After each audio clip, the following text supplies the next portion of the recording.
Hai Smart Traders and Investor, kembali lagi bersama saya Kadek Mertayasa di channel IYUK Nabung Saham.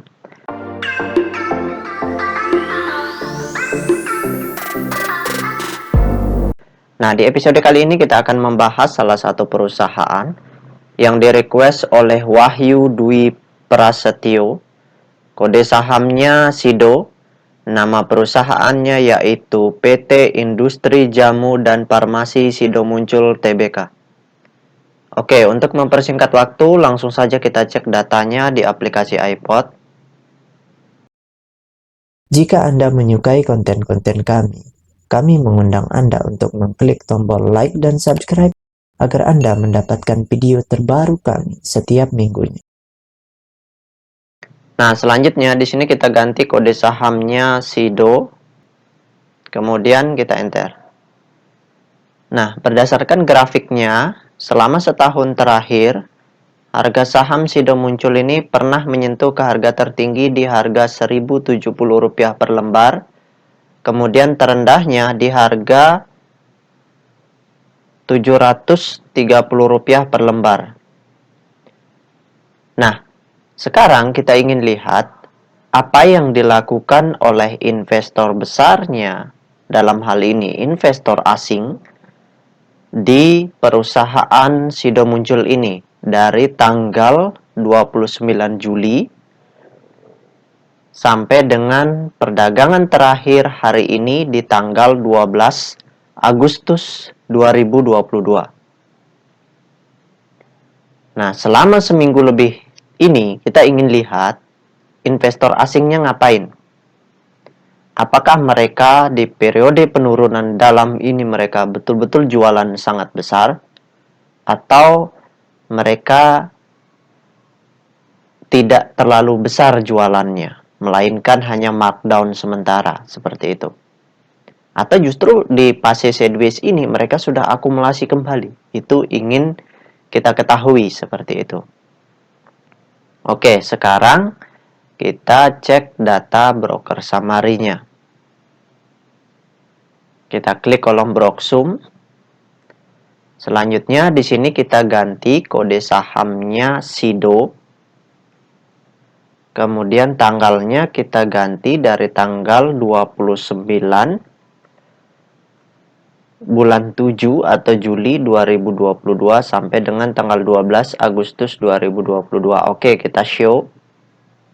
Nah, berdasarkan data transaksi atau data broker summary dari perusahaan PT Industri Jamu dan Farmasi SIDO Muncul Tbk ini, kalau kita hitung total lot yang dibeli dengan total lot yang dijual secara keseluruhan dengan menggunakan tools tambahan yaitu Detektor, maka dapat ditarik kesimpulan bahwasannya dari tanggal 29 sampai dengan tanggal 12 Juli, Agustus ya, 12 Agustus, di periode seminggu lebih terakhir ini, investor asingnya melakukan aksi big distribusi.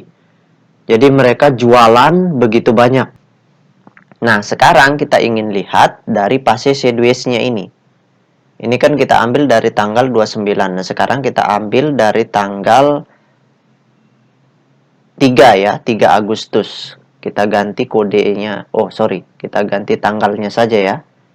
03 sama bulannya 08. Kemudian kita show. Nah, berdasarkan data transaksi ini, kalau kita hitung kembali dengan menggunakan Detektor, maka dapat kita tarik kesimpulan bahwasanya dari tanggal 3 Agustus sampai dengan tanggal 12 di fase sideways ini, investor asingnya masih terus jualan seperti itu. Jadi mereka masih terus jualan, dan kalau jualannya terus berlanjut, ini harga sahamnya akan dibanting nanti seperti itu.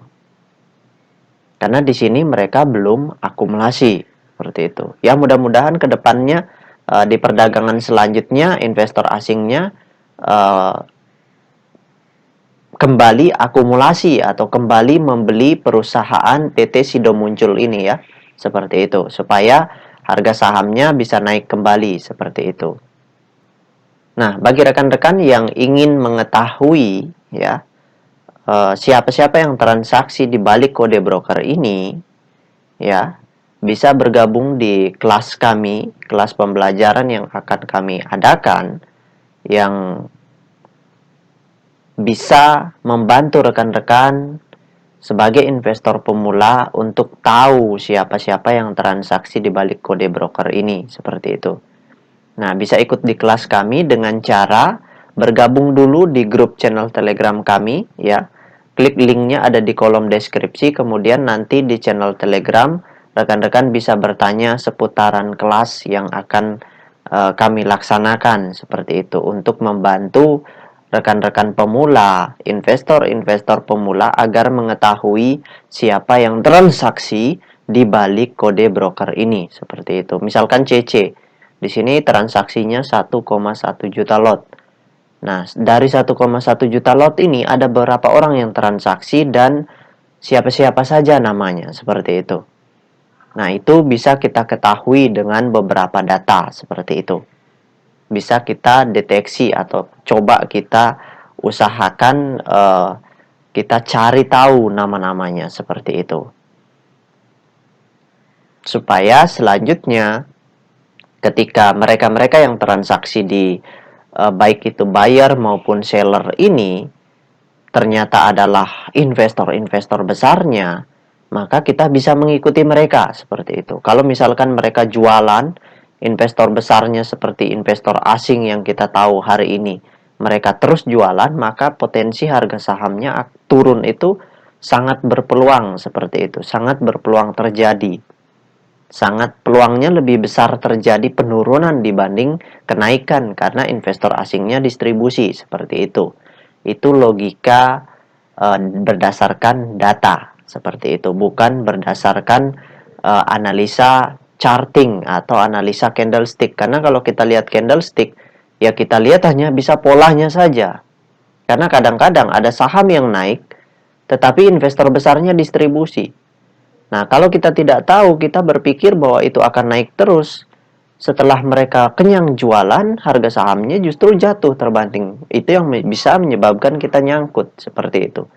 Maka dari itu, penting kita mengetahui aksi dari investor besarnya.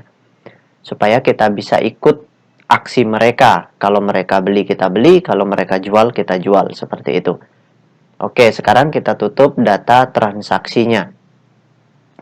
Nah, sekarang kita cek data peta kepemilikannya. Nah, berdasarkan hasil riset yang saya lakukan, dengan mengumpulkan data-data dari SRO Bursa Efek Indonesia dan data-data dari sekuritas, maka dapat ditarik kesimpulan bahwasannya perusahaan ini dimiliki oleh investor asing sebagian besar, di mana scriptless ratio yang telah dicetak yaitu 39,5%. Nah, dari 39,5% itu, kepemilikan investor besarnya dalam hal ini investor asing itu sebesar 43,3%. Ini investor asing institusinya, belum termasuk asing individualnya. Jadi, kalau kita hitung secara keseluruhan, kepemilikan investor asing sangat besar sekali di sini, melebihi 43,3% ini.